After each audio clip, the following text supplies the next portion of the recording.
Help support us now, by donating on our website or by becoming a Patreon on our website. We have early report premieres that premiere way sooner than on our video channels. Donald Trump threatened his high school and college with legal action in order to prevent them releasing his exam scores, according to explosive testimony Michael Cohen is due to deliver before Congress. Mr. Cohen, the U.S. President's former lawyer and personal fixer, will tell the House Oversight and Reform Committee on Wednesday how his then-client directed him to send letters warning Mr. Trump's schools against releasing his grades. The revelation is part of a larger picture Mr. Cohen plans to sketch of Mr. Trump as a racist, a conman, and a cheat who, he will claim, knew his campaign was communicating with WikiLeaks in order to damage his 2016 presidential rival Hillary Clinton. When I say conman, I'm talking about a man who declares himself brilliant but directed me to threaten his high school, his colleges, and the College Board to never release his grades or SAT scores,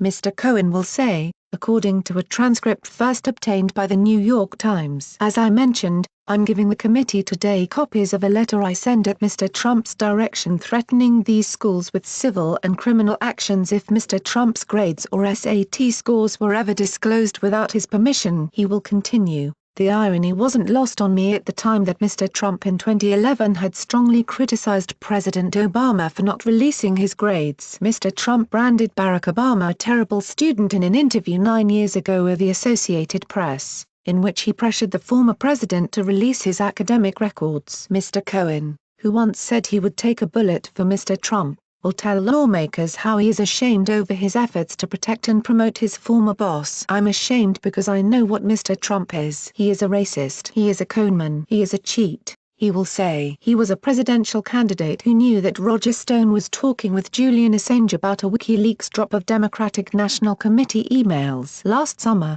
Cohen pleaded guilty to charges of tax evasion, bank fraud, and campaign finance violations in relation to hush money payments made to two women, Stormy Daniels and Karen McDougal, on the eve of the 2016 election. He also pleaded guilty to a separate charge brought by Robert Mueller's office that he lied to Congress about discussions over the construction of a proposed Trump Organization skyscraper in Moscow, referred to in court documents as the Moscow Project. He was sentenced to 3 years in jail and is due to start his sentence shortly.